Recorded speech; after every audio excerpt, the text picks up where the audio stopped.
1 साल की डेटिंग के बाद आखिरकार आज उसकी शादी हो ही गई। अंजलि आज बहुत ज़्यादा खुश थी। उसकी नई ज़िंदगी की शुरुआत थी आज। शादी की सारी रस्में खत्म हो गई थी और अंत में एक वेडिंग पार्टी ऑर्गेनाइज की गई थी। शादी के कीमती से कीमती तोहफे उन्हें मिले थे, लेकिन माँ ने कुछ अलग ही तोहफा अंजलि को दिया था। माँ ने अंजलि को एक नई बैंक की पासबुक दी और कहा, बेटा ये सेविंग अकाउंट मैंने तुम्हारे नाम पर खोला है, इसमें 1 लाख जमा कर दिए हैं। माँ ने आगे कहा, मेरी प्यारी बेटी इस पासबुक को लो और इसे अपनी शादी की उन खूबसूरत यादों की तरह रखो जो तुम्हें जिंदगी भर याद रहेंगी।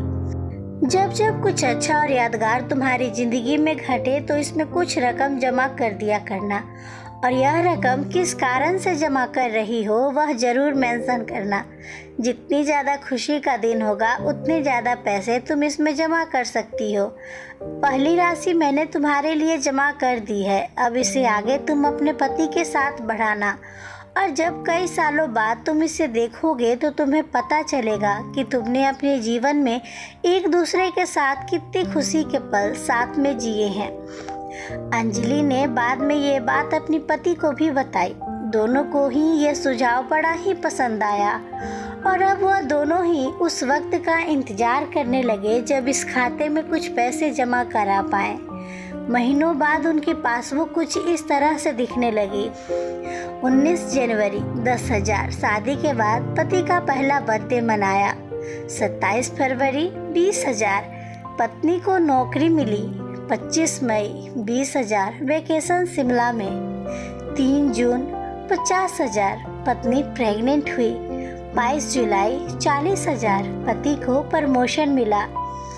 और यह सिलसिला आगे बढ़ता रहा, पर जैसे जैसे समय बीतने लगा, साल बढ़ने लगे, दोनों में झगड़े होने लगे। छोटी छोटी बातों पर वे अक्सर एक दूसरे के साथ बहस करते, कभी कभी बिना बात के ही झगड़ा करने लगते। धीरे धीरे दोनों के बीच बातें बंद हो गई। वह दोनों ही अब अपनी शादी के फैसले पर पछताने लगे। दोनों को ही ऐसा लगने लगा कि उन्होंने दुनिया के सबसे घटिया इंसान से शादी की है। शायद उनके बीच का वो प्यार कहीं गुम हो गया था जो पहले था। एक दिन अंजलि ने अपनी माँ से बात की। माँ, अब हम साथ नहीं रह सकते। हम दोनों ने ही यह फैसला लिया है कि अब हम तलाक लेकर अलग हो जाएं। मुझे समझ में नहीं आ रहा कि मैंने ऐसे इंसान के साथ शादी करने का फैसला कैसे ले लिया था। उसकी माँ ने कहा, बिल्कुल इसमें कोई बड़ी बात नहीं है, तुम वही करो जो तुम्हारा दिल कहता है। अगर तुम दोनों ही साथ नहीं रहना चाहते तो अलग होने में ही भलाई है, लेकिन उससे पहले एक काम करो। तुम्हें वो पासबुक याद है जो मैंने तुम्हें तुम्हारी शादी के दिन दी थी? सबसे पहले उस खाते में जमा सारे पैसे निकालो और उन्हें खर्च कर डालो। तुम्हें ऐसी कमज़ोर शादी का कोई भी रिकॉर्ड नहीं रखना चाहिए। अंजलि अपने माँ की बात से सहमत थी, इसलिए वो वहाँ से सीधे बैंक चली गई और बैंक में लाइन में लग गई ताकि उसे अकाउंट को बंद करवा सके।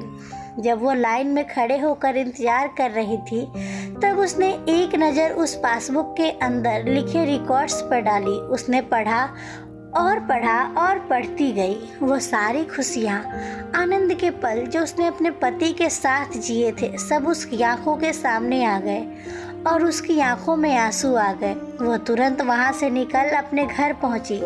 अंजलि ने घर पहुंचकर सबसे पहले वो पासबुक अपने पति के हाथों में रखी और बोली कि तलाक लेने से पहले इस खाते में जमा सारे पैसे खर्च कर दो और इस खाते को बंद कर दो।